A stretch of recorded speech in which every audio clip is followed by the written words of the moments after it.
Just Imagine, a podcast series by Imagine Theatre. Yes, hello again. I'm Martin Ballard. Welcome to this special bonus edition of the Just Imagine podcast to mark Neurodivergence Celebration Week 2026.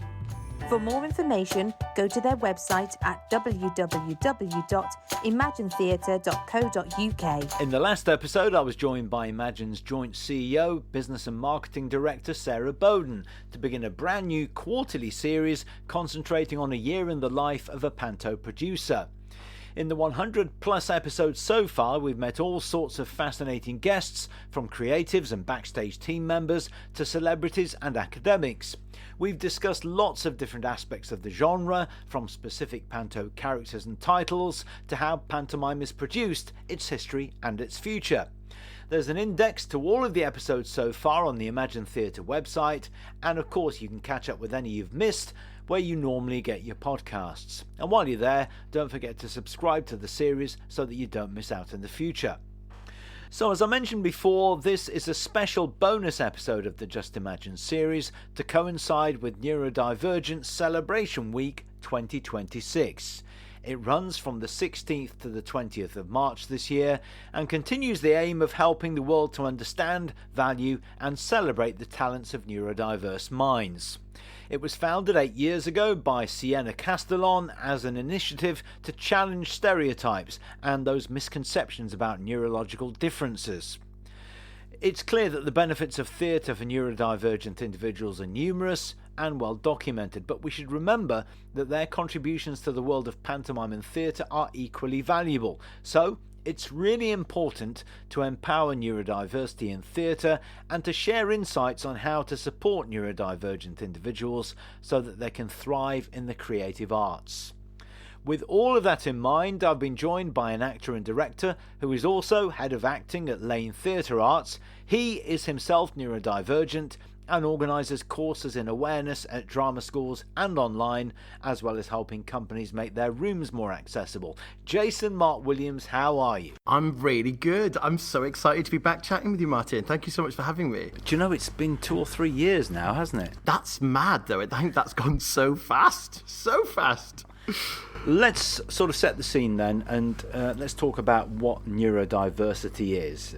Depending on how our brains are wired, we think, move, process information and communicate in different ways. And neurodiversity is a sort of blanket term, isn't it, for a number of things?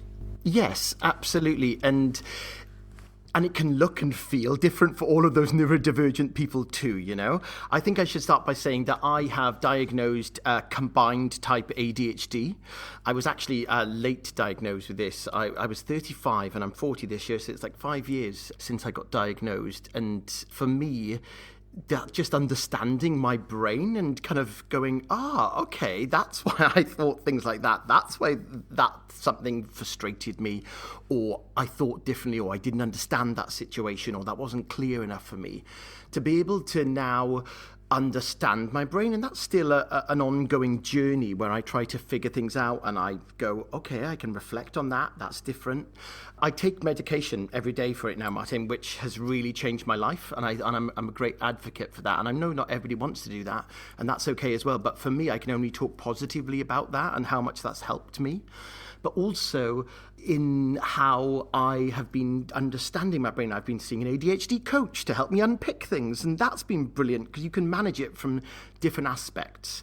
And I should also say that I'm not diagnosed with this, but I strongly believe that I am also dyslexic. And often with neurodivergencies, there's a crossover between them as well. Other things could be autism, and OCD falls into underneath it, and there's lots of other slightly more complicated ones as well. Yeah, so neurodiversity is an umbrella term, and you've mentioned Absolutely. some of them: dyslexia, dyspraxia, autism, ADHD. But let's just talk about you, because one thing that was quite clear there, and something that I've experienced with other people, is that sometimes people don't get diagnosed at all.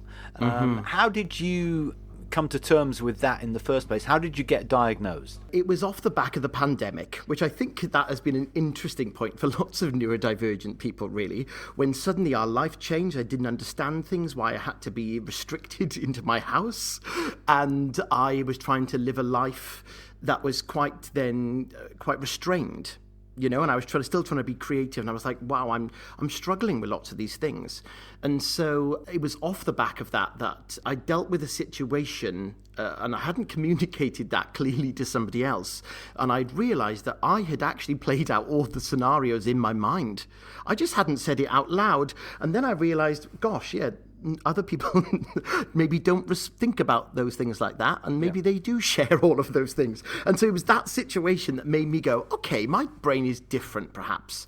And so I wanted to figure that out, and I went to my GP, which is the starting point, and I went to them with, I believe I have this, and I was informed that I could use the right to choose option, which I used the right to choose option and went via a company called Psychiatry UK, which is through the NHS. And that I've often referred to as you have this different stages and rounds, where the first one you have to fill in a questionnaire about yourself, and then you're like, brilliant, I passed. And then you have to get friends and family to answer questionnaires about your life growing up and how you respond to things. And then I used to be like, great, I'm through to judges' houses on the old X Factor, And then I had to wait. I was very fortunate. I only waited 8 months actually, but that still felt a long time at that time, but nothing in comparison to now. And then I had my literally with a psychiatrist who was wonderful, and spent a couple of hours with him talking about life things, how I deal with things. He observed the things I'd experienced, what I've dealt with, things that have happened in my life, how I've dealt with them. He watched me, how I speak, where my thoughts go, all of that. Now, I'm not a psychiatrist, so I don't know the all ins and outs of what he was looking for, but it was very clear that I basically scored full marks and was diagnosed with combined type ADHD. I should try and clarify what combined type means. There are 3 different types of ADHD. One, which is the inattentive. Now, that used to be known as ADD, which no longer is, they've realised, isn't a separate thing. It just is part of ADHD. It's just one of the 3 types.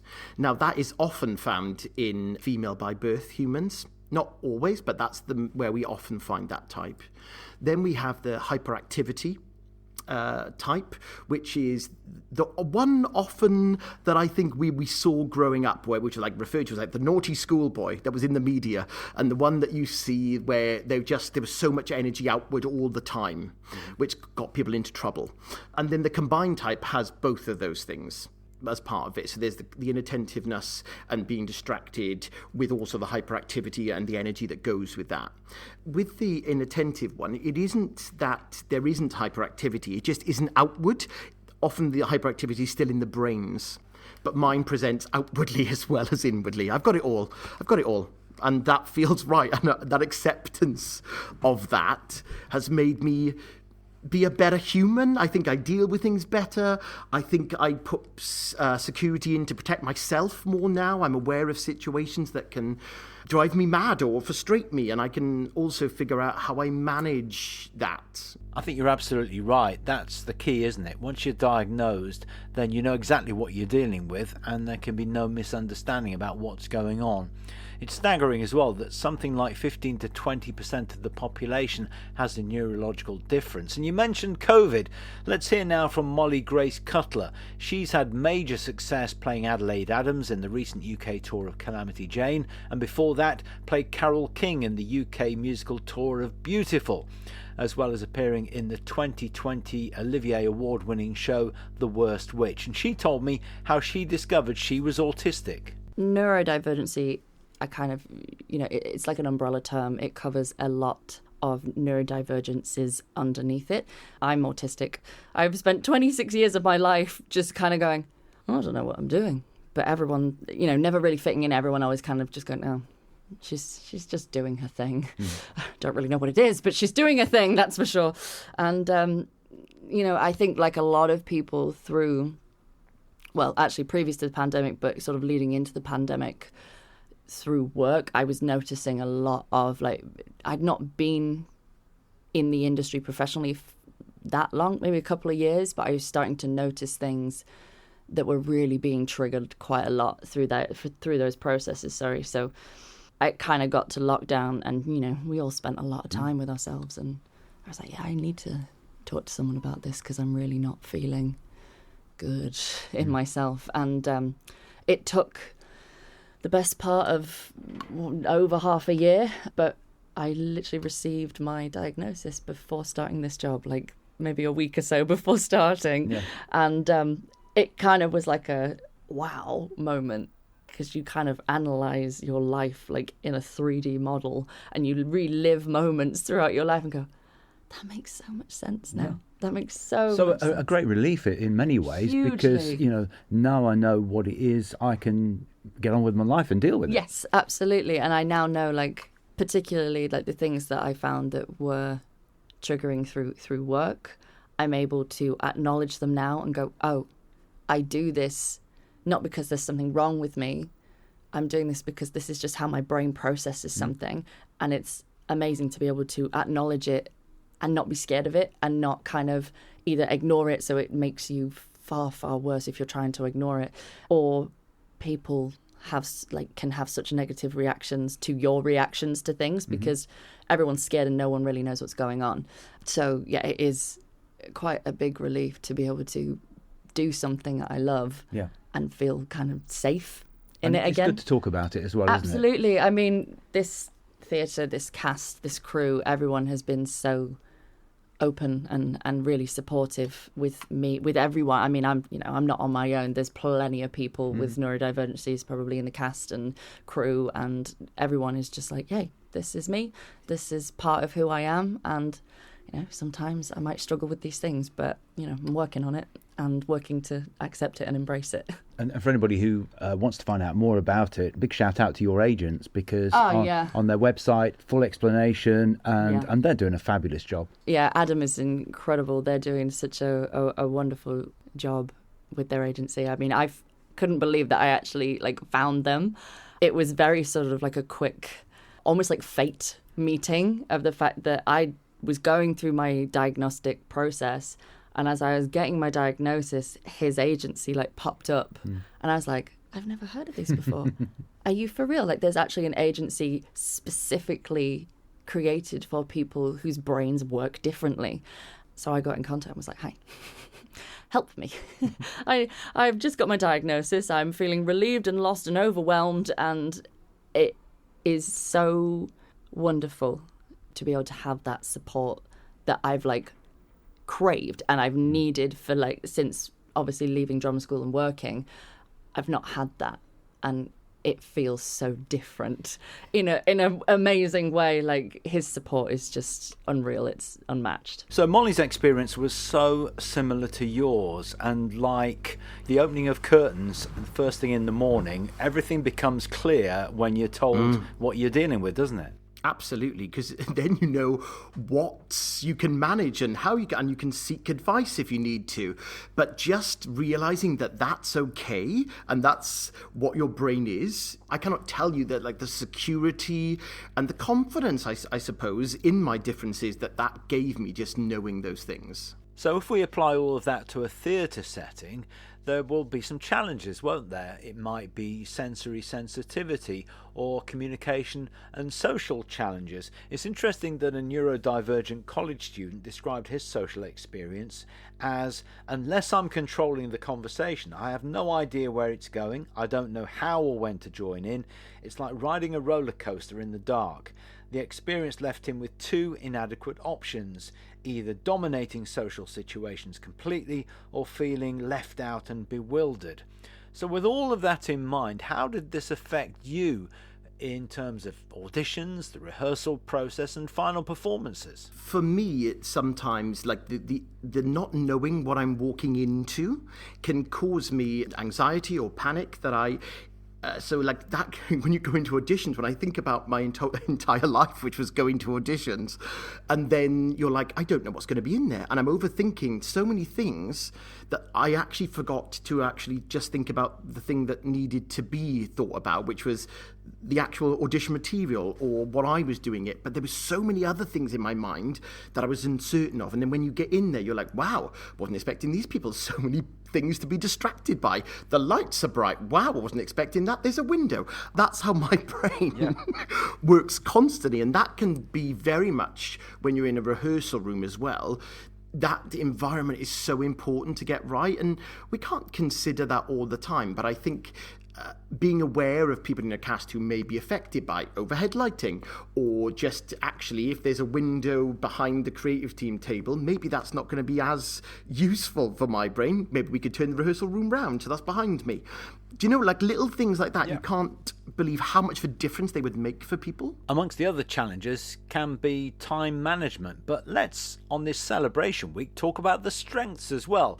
Because people with neurodivergent minds can bring so many strengths to theatre and creativity as well, not least that ability to hyper-focus. Absolutely. And what I should say is about, like, I am an easily distracted human, right? I notice things all the time. But I am not uninterested or distracted in something that interests me.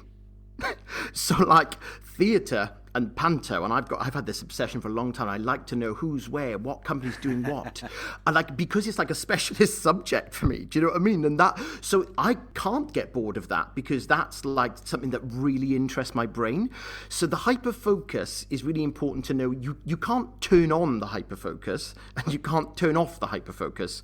It's there if something interests you.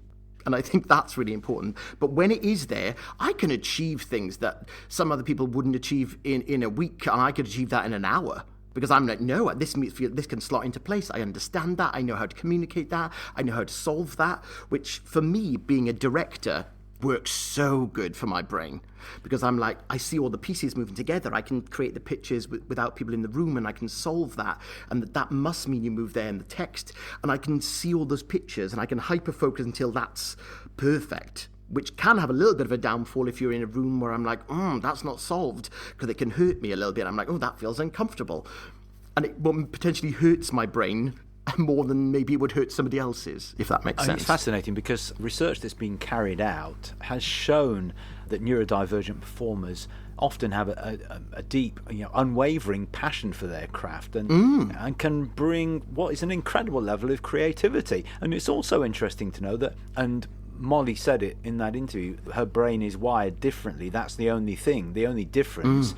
But that means neurodivergent performers will see the world in a different way, and that can lead to all sorts of innovative and original ideas, can't it? Absolutely. And I've got a theory here, and I can't back this up because I haven't done a study, Martin, but I believe that the majority of humans in our industry must be neurodivergent. Because why would they want to do it otherwise? If you think about it, and if you think the way our brains work, it stimulates us constantly. We're going from one project to another, different people. That is all something that doesn't provide you with like a safety blanket of something that retains and becomes like the same pattern. There's things to be interested by and new challenges to solve. The neurodivergent brain sees images. I'm doing it now and I'm speaking to you, but I'm seeing things in front of me, and I can see moving things. That to be creative, to allow that bit of your brain, that creativity is what theatre and panto and the world of the arts is. Let's not forget as well that theatre is a coming together, a sort of community, social engagement. One thing that another paper has shown, obviously we are social beings, but social engagement is crucial to all of our lives. But challenges in socialisation are a difficulty for people with many types of neurodivergence, and that can lead to loneliness and isolation, depression, common outcomes, and so on. But a paper recently, based on interviews with members of a performing arts community, explored how participation in a neuro-inclusive theatre company enhances their lives, their social satisfaction, their self-esteem, and their sense of belonging. So theatre can really help. 100%. And it helped me as a young person without even realizing it, that you felt you belonged to something. Even if you weren't in the cool crowd, you were part of this crowd, and it gave you a purpose and a shared understanding and a shared desire, and whether that was quirky or not, people embraced those things. It is so important. I love the fact that there are more and more companies creating an open space that feels like it's welcoming and for people to be in. And because the more we understand different people, the more they can relax and the more they can achieve. If people, especially, I think all people, but especially neurodivergent people, if there's a heightened stress level, that becomes so powerful in your brain that you can't do the other stuff. You can't do the fun stuff, the creative stuff, because that feels like a huge pressure. A lot of work's been done in terms of audiences with relaxed performances, silent performances and so on.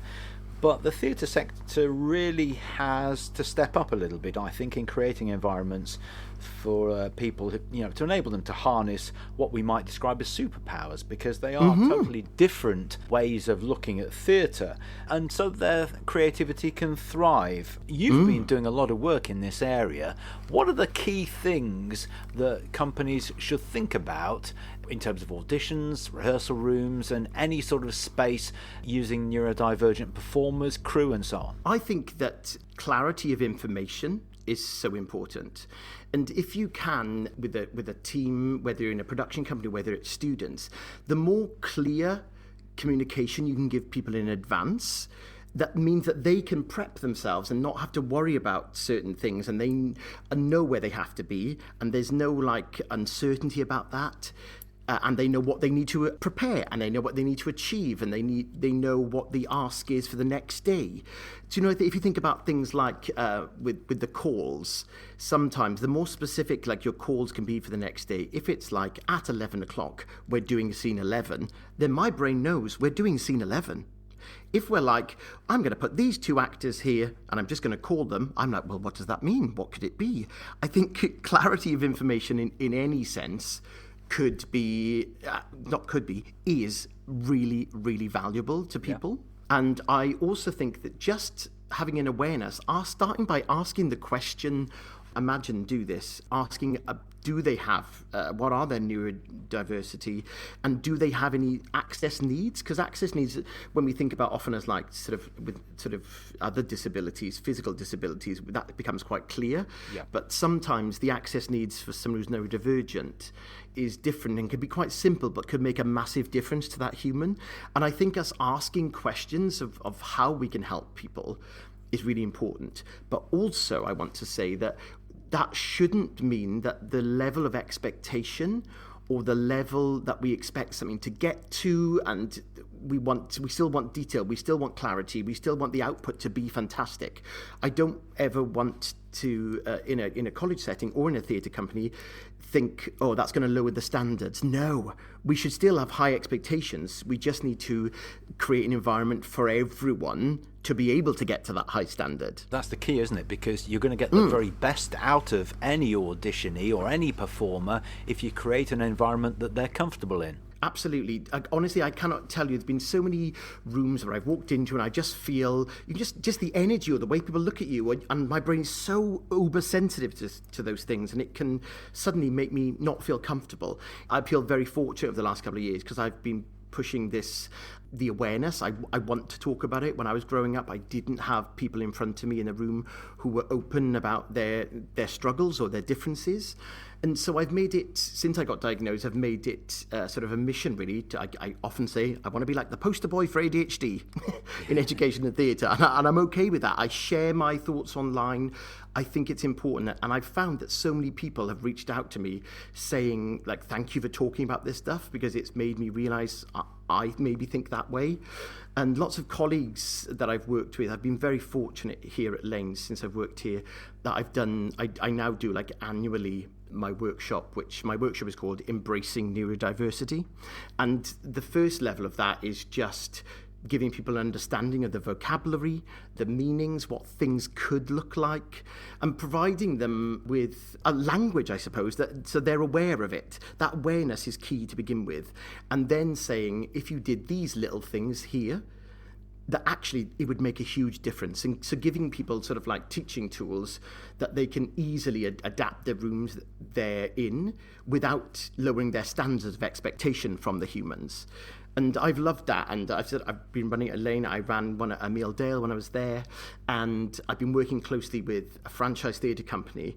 I've been doing lots of their training for their staff across the UK as well. And every year I've done sort of development of that. And that's wonderful for me that companies are thinking about on those grassroots levels, because if we can get it right there, it makes it easier as we go through the industry, you know?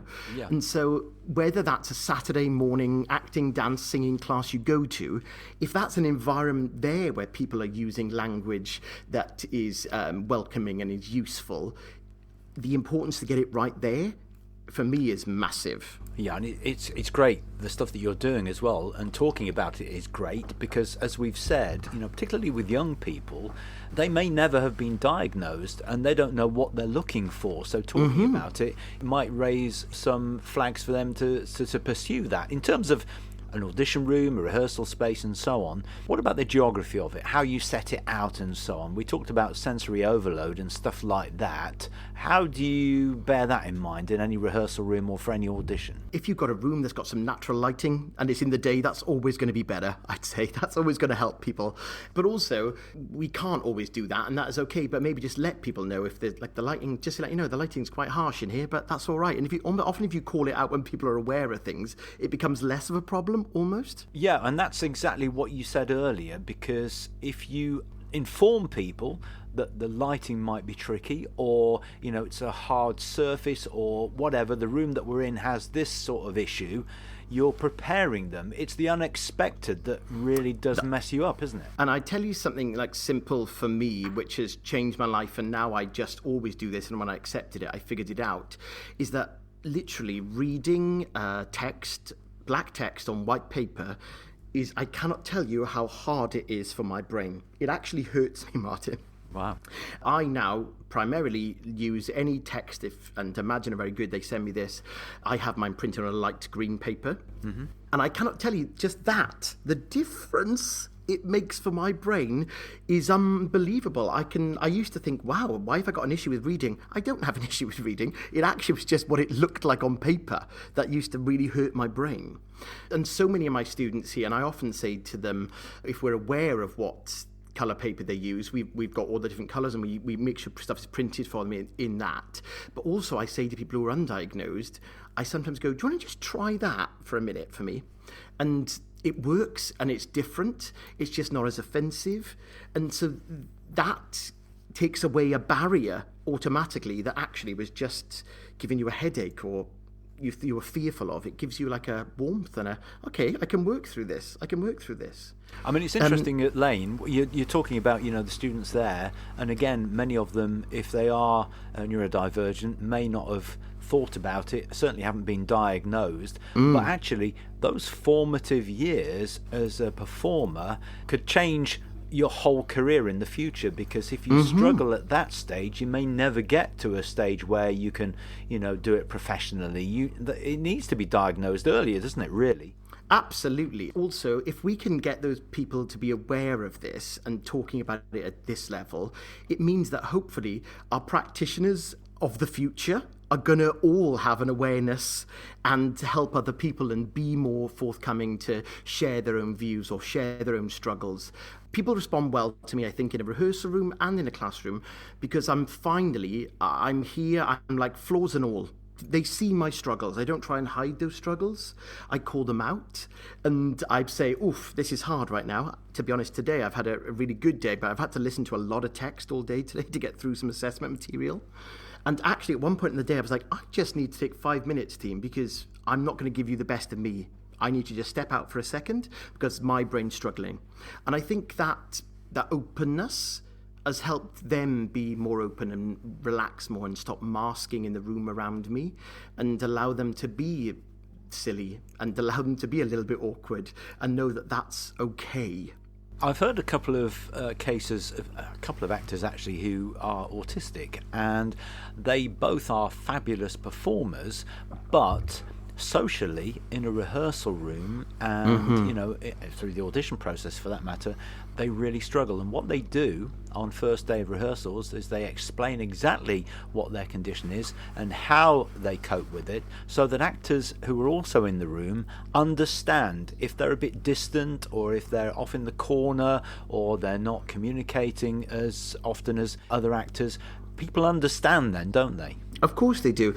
And I will tell you, like, for my ADHD brain, sometimes we have, you know yourself, Martin, we have sometimes long rehearsal days. Yeah. And it gets to a point that actually, because I feel overstimulated by sounds and people and thoughts and all of those things, and I'm quite a social person, I'm like, yeah, I want to be involved in the fun, and let's achieve all this, and let's be silly, and let's play.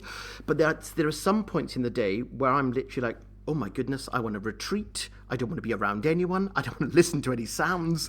I don't want to see anyone. I just need to like reboot and like sort of just regather myself. And so I will often in a long day of rehearsal, well, especially in that like tea break, I'll often try and avoid people in that break. I'll just go for a walk on my own, or just be in my own thoughts, because I just need that silence for a minute, because there's never actually silence in my brain. So if there's an outwards lot of things to be distracted or think about, it can be really heavy and exhausting. And so I communicate that with people too, being like, I'm okay now to be like, I'm not angry with you, I don't want to not be around you, but I just need to like take some time for myself for a minute. Yeah, we've talked about the relaxed performances, and very often theatres will have what they might describe as a breakout room for anybody who wants to leave a show, go and take some time out, and then maybe return to the show later. Do you think that might be useful for performers as well? Obviously not during a show, but during rehearsal processes or in their break, somewhere they can go and just relax and chill? I think that's really, really, really important. I am very much, when I'm leading a room as a director or as a practitioner in a drama school, I'm very much like, it's okay, step outside, that's important, and setting up that that's all right, so they don't feel fearful to ask for that. And often we talk about this because sometimes the asking to like leave a room can be quite difficult, can't it? Yeah. So I think the importance again is to like communicate with the director or the teacher in front of you at the beginning of a term, a session, whenever you first meet them, or on a day if you're particularly struggling, and so that you come up with, it hasn't got to be a secret sign, but it's just like an awareness that actually if I am going to just walk out, I know why they're walking out. And I don't need to make a big fuss about it, and that's okay. Because sometimes the anxiety of asking to leave in the middle to recover can be much bigger. Yeah. So often I find if people know they've got the option just to step out, they actually step out less, if I'm honest, because they know they can. So just to conclude, and bearing all of that in mind, we've seen so many changes, haven't we, in recent years for the better, but there's still work to be done. So what do you think the priorities are in terms of making sure that neurodivergent performers, practitioners, creatives and technicians feel comfortable in the environment in which they're working? I think looking at schedules in rehearsals sometimes I think can feel, if it hasn't got like those breaks to break up space, right? Yeah. Those times can feel endless, but actually you sometimes achieve less if you keep going, because those brains aren't achieving things. But if you can have sort of like some short like an hour, and there's just a 5 minute, and then there's another hour and a 5 minute, actually that time and the space in that rehearsal, you'll achieve so much more, because you're just allowing people to move around and they don't feel they're stuck in this place. I think looking about how rehearsal schedules work, I think is important. I think just every company, I'd love it if every company just talked openly and asked people at auditions and in rehearsal rooms what their access needs were, and it wasn't a big thing, so people didn't feel fearful about mentioning it. I believe some people still feel like they shouldn't mention it because they might not get the job, because somebody might not know that, or they might be afraid of that, or they might have preconceived ideas of what that looks and feels like. But the more open we can be as an industry to talk about these things and to celebrate it, celebrate the possibilities, the art that could be created, and appreciate the different minds and how they work, that openness is going to move us all forward. because creating an environment that is safe and brilliant for neurodivergent humans doesn't stop the neurotypicals from achieving. It actually helps them too. But just creating a room that is suitable for neurotypicals definitely holds back neurodivergent performers and creatives. To summarise, in a way, we're talking about clear communication, clear organisation and planning, and an environment in terms of the physical space that is comfortable for all performers. And they're three fairly easy things to resolve, aren't they? I think so. That's the thing. I don't think any of these are going to cost companies money or going to be we can't afford to do. They're actually really simple things that will make huge difference to lots of individuals. Well, I really do hope that you found this conversation interesting and helpful. If you do want to find out more, there are lots of different places that you can go, but I'll give you one website address as a starting point, and it's the website for Neurodiversity Celebration Week, and it is neurodiversityweek.com. That's neurodiversityweek, all one word, lowercase, .com. And Jason, thank you so much for your insight, for talking to us today so openly, and keep up the good work at Lane. Pleasure. Thank you so much. I've loved it, and keep celebrating. Come on. Thank you very much. Don't forget to subscribe through your favourite podcast app. Make sure you join me, Martin Ballard, next time for episode 126, when I'll be talking to the BBC Radio 2 and television presenter Richie Anderson, who made his panto debut for Imagine in Leicester last Christmas. Thank you for listening to the latest edition of Just Imagine, the podcast series from Imagine Theatre. And you can find out more by going to www.imaginetheatre.co.uk.